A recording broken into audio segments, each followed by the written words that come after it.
wasallam. Bapak Ibu kaum muslimin dan muslimat jamaah yang dirahmati Allah Subhanahu wa taala, pagi ini kembali kita sambung kajian kita tentang wasiat Rasulullah sallallahu alaihi wasallam kepada Abdullah ibnu Abbas. Di antara wasiat Rasulullah adalah ihfazillah yahfazka. Jagalah Allah, pasti Allah menjagamu. Dalam hal ini, pada kajian yang lalu sudah kita jelaskan bahwa sesungguhnya Rasulullah menyebutkan jagalah Allah, pasti Allah akan menjagamu, yakni kita menjalankan perintah-perintah Allah dan meninggalkan segala yang dilarang oleh Allah Subhanahu wa taala. Ini adalah bentuk bahwa kita menjaga Allah Subhanahu wa taala. Bapak Ibu yang dimuliakan Allah Subhanahu wa taala, maka salah satu perintah Allah kepada kita sebagaimana yang Allah firmankan di dalam surah Al-Baqarah, yakni melaksanakan ibadah salat. Aqimis shalah wa atuz zakah warka'u ma'ar raki'in. Dirikanlah salat, tunaikanlah zakat, dan rukuklah bersama orang-orang yang rukuk. Nah, ini dijelaskan oleh Rasulullah sallallahu alaihi wasallam. Rukuklah bersama orang-orang yang rukuk, maksudnya adalah kita melaksanakan salat fardu itu dengan berjamaah. Alhamdulillah ini bisa kita lakukan insyaallah 5 waktu yang Allah perintahkan melaksanakan salat fardu itu bisa kita warka'u ma'ar raki'in. Kita bisa lakukan salat itu dengan berjamaah. Sidang jemaah yang dimuliakan Allah Subhanahu wa taala, alangkah banyaknya fadilah-fadilah yang kita raih dalam melaksanakan salat berjamaah itu. Di antaranya sebagaimana yang sudah kita uraikan, termasuklah kita memperoleh pahala yang lebih baik daripada salat sendirian. Yang disebutkan oleh Rasulullah sallallahu alaihi wasallam, salatul jamaah afdalu min salatil fazzi bi 27 darajah. Bahwa sesungguhnya salat berjamaah itu lebih baik daripada salat sendirian sebanyak 27 derajat. Kemudian termasuklah kita kepada orang yang selalu memakmurkan masjid, yakni salah satu memakmurkan masjid itu kata Rasulullah, ada kalanya kita membangun dengan secara fisik, ada kalanya kita membangun dengan non fisik. Nah, dengan non fisik inilah yang dimaksud oleh Rasulullah, kita isi solat fardu itu, masjid itu dengan salat berjamaah. Innama ya'muru masajidallah man amana billahi wal yaumil akhir wa ataz zakah. Sesungguhnya kata Allah Subhanahu wa taala, orang-orang yang memakmurkan masjid itu hanya orang-orang yang beriman. Maka menjadi satu tolak ukur oleh Rasulullah, jika kalian melihat seseorang yang hatinya terpaut selalu melaksanakan ibadah itu di masjid, maka itulah buktinya mereka orang yang beriman kepada Allah Subhanahu wa taala.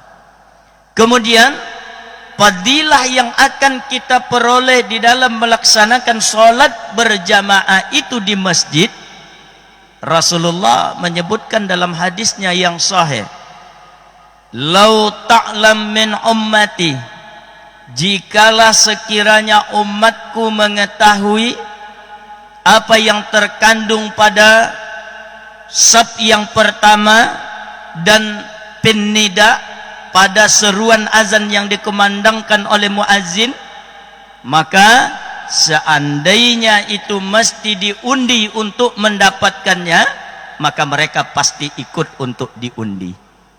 Maknanya Bapak Ibu yang dimuliakan Allah Subhanahu wa taala, bahwa salat berjamaah, dan saf yang kita dapatkan pada saf yang pertama itu lebih afdal daripada saf-saf berikutnya. Dijelaskan oleh Rasulullah sallallahu alaihi wasallam, diibaratkan orang yang sholat berjamaah yang berada pada saf yang pertama, maka mereka sama dengan berkorban dengan satu ekor onta. Allahu Akbar. Maka ini diteliti atau dijelaskan oleh ulama bahwa satu ekor onta itu sama dengan 3 ekor kerbau yang ada di tempat kita. Berarti dengan kita dapat meraih saf yang pertama itu sama kita berkorban dengan 3 ekor kerbau. Allahu Akbar. Kemudian Rasulullah menjelaskan bahwa saf yang pertama itu lebih afdal daripada sholat sendirian, daripada saf-saf berikutnya. Diibaratkan oleh Rasulullah sallallahu alaihi wasallam seperti saf yang pertama itu kalau dibandingkan dengan uang, itu adalah uang yang terbesar, mata uang yang terbesar yang ada pada kita. Ya, mata uang yang ada pada kita di negara kita, rupiah adalah tukar 100.000. Maka sama artinya saf yang pertama itu diletakkan uang yang tukar 100.000, saf kedua uang 75.000, saf ketiga uang yang 50.000, dan begitu berikutnya. Maka pasti kita akan mencari, meraih yang lebih besar. Maka inilah kata Rasulullah, di antara fadilah-fadilah dalam melaksanakan sholat berjamaah, dan berupayalah kita untuk meraih saf yang pertama, yang maknanya adalah kita bersegera untuk melaksanakan sholat, yakni sholat berjamaah itu setelah atau jauh-jauh sebelum muazin mengumandangkan azan, sehingga kita mendapatkan fadilah yang lebih besar dari sholat yang kita lakukan. Kemudian Bapak Ibu yang dimuliakan Allah Subhanahu wa taala, perintah Allah Subhanahu wa taala di dalam surah Al-Baqarah, yakni perintah untuk menyembah Allah Subhanahu wa taala. Sebagaimana yang Allah firmankan di dalam surah Al-Baqarah ayat 21. Ya ayyuhan nasu ubudu rabbakumul ladzi khalaqakum wallazina min qablikum la'allakum tattaqun. Wahai manusia, kata Allah, sembahlah Rabbmu yang telah menciptakan kamu dan menciptakan orang-orang yang sebelum kamu, la'allakum tattaqun. Mudah-mudahan kamu menjadi orang yang bertakwa. Maka Bapak Ibu yang dimuliakan Allah Subhanahu wa taala, kita sudah memahami bahwa takwa itu sendiri dimaknakan oleh para ulama kita, para ahli mufassir, yakni selalu hati itu terpaut kepada Allah. Nah, inilah takwa. Hati kita selalu terpaut kepada Allah Subhanahu wa taala.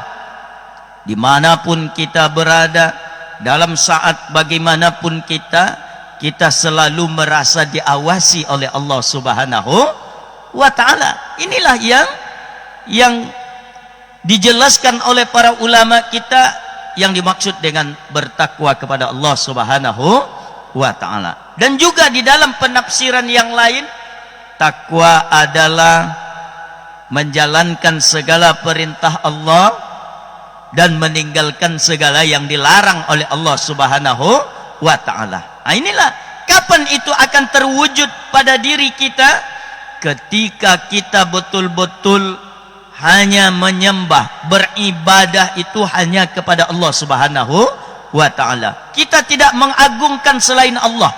Kita tidak menggantungkan diri kepada selain Allah Subhanahu wa taala. Inilah pada hakikatnya yang disebut dengan bertakwa kepada Allah Subhanahu wa taala. Ini akan kita dapatkan sesuai dengan janji Allah Subhanahu wa taala ketika kita betul-betul menyerahkan ibadah kita hanya kepada Allah Subhanahu wa taala. Kemudian yang ketiga dari perintah Allah di dalam surah Al-Baqarah yaitu untuk selalu bersyukur dan berzikir kepada Allah Subhanahu wa taala. Di mana Allah firmankan di dalam surah Al-Baqarah itu, "Fazkuruni azkurkum wazkuruli wala takfurun." Berzikirlah kepadaku, ingatlah kepadaku, pasti aku akan ingat kepadamu. Waskuruli wala takfurun, dan bersyukurlah kepadaku, jangan engkau kufur terhadap nikmat atau segala sesuatu yang telah aku berikan kepadamu. Maka Bapak Ibu yang dimuliakan Allah Subhanahu wa taala, ingat kepada Allah, inilah yang dimaksud dengan hati kita selalu terpaut kepada Allah Subhanahu wa taala. Hati kita selalu bergantung kepada Allah Subhanahu wa taala. Segala sesuatu yang akan kita lakukan, kita merasa bahwa Allah mengawasi kita, maka kita akan terhindar dari perbuatan-perbuatan yang tidak diridhai oleh Allah Subhanahu wa taala. Kita akan selalu merasa bahwa Allah itu bersama kita. Apabila kita sudah bisa merasakan bahwa Allah itu bersama kita, maka tidak satu pun yang akan kita agungkan, yang akan kita takuti selain Allah Subhanahu wa taala. Sebagaimana juga riwayat menyebutkan, sejarah menyebutkan apa yang diucapkan oleh Rasulullah kepada Abu Bakar Siddiq ketika Rasulullah akan melakukan hijrah ke Madinah. Maka ketika dikejar oleh orang kafir, Rasulullah bersembunyi di gua Hira.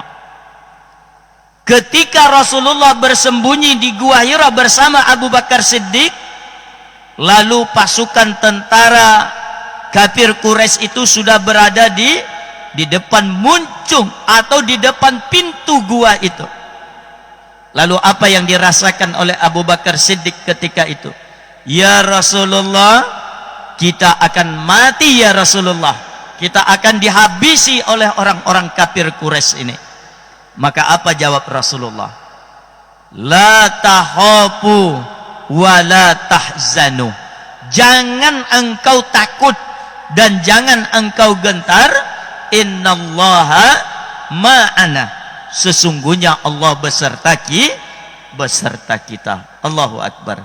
Apabila kita bisa merasakan bahwa Allah itu bersama kita, keberhasilan akan kita peroleh. Berhasilnya kita dari segala bentuk yang dilarang oleh Allah Subhanahu wa taala, dan insya Allah berhasilnya kita memperoleh apa yang dijanjikan oleh Allah Subhanahu wa taala, yakni surganya Allah Subhanahu wa taala. Bukankah Allah menjelaskan di dalam firman-Nya, sesungguhnya surgaku itu hanya diperuntukkan kepada orang-orang yang selalu bertakwa kepadaku, orang-orang yang selalu beribadah kepadaku, orang-orang yang selalu meningkatkan keimanan dan amalan-amalan solehnya. Sebagaimana yang Allah juga ingatkan kepada kita bahwa sesungguhnya innallazina amanu wa amilus solihat kanat lahum jannatul firdausi nuzula khalidina fiha la yabghuna anha hiwala. Sesungguhnya kata Allah Subhanahu wa taala, orang-orang yang beriman dan selalu beramal soleh, maka bagi mereka adalah surga Firdaus. Mereka tidak ingin berpindah darinya. Itulah sebagai balasan bagi mereka. Maka Bapak Ibu yang dimuliakan Allah Subhanahu wa taala, perintah Allah kepada kita, waskuruni, ya, paskuruli askurkum, zikirlah, ingatlah kepadaku, pasti aku akan ingat kepadamu. Mudah-mudahan Bapak Ibu yang dimuliakan Allah Subhanahu wa taala, kita adalah hamba-hamba Allah yang selalu menjalankan perintah Allah dan selalu menjauhi segala bentuk larangan Allah Subhanahu wa taala. Sebagaimana juga yang disebutkan oleh Rasulullah, lakukanlah perintah itu sesuai dengan kemampuanmu, dan tinggalkanlah segala bentuk larangan itu dalam bentuk apapun, mesti kita tinggalkan jika itu berbentuk larangan-larangan Allah Subhanahu wa ta'ala. Bapak Ibu yang dimuliakan Allah Subhanahu wa ta'ala, inilah 3 hal dulu yang kita sampaikan pada subuh pagi ini. Mudah-mudahan ini menjadi suatu, ya, hazanah di dalam kehidupan kita, bahwa kita selalu ingat sebagaimana yang Rasulullah wasiatkan kepada Abdullah ibnu Abbas ini, ihfazillah yahfazka, jagalah Allah, pasti Allah akan menjagamu. Jalankan perintah Allah, tinggalkan segala bentuk larangan Allah Subhanahu wa ta'ala. Mudah-mudahan bermanfaat dan dapat kita terapkan, kita praktekkan dalam kehidupan kita, sehingga kita termasuk insyaallah kepada orang-orang yang diseru oleh Allah Subhanahu wa taala, ya ayyuhan nafsul mutmainnah, wahai jiwa yang tenang, irji'i ila rabbiki radiyatan mardiyah, kembalilah kalian kepada Rabb kalian dalam keadaan ridha dan diridhai oleh Allah Subhanahu wa taala. Fadkhuli fi ibadi, dan bergabunglah selalu bersama hamba-hambaku, kata Allah. Wadkhuli jannati, dan masuklah ke dalam surgaku. Mudah-mudahan bermanfaat. Kita tutup dengan doa kafaratul majlis. Subhanakallahumma rabbana wa bihamdik, ashhadu an la ilaha illa anta, astaghfiruka wa atubu ilaik. Wassalamualaikum warahmatullahi wabarakatuh.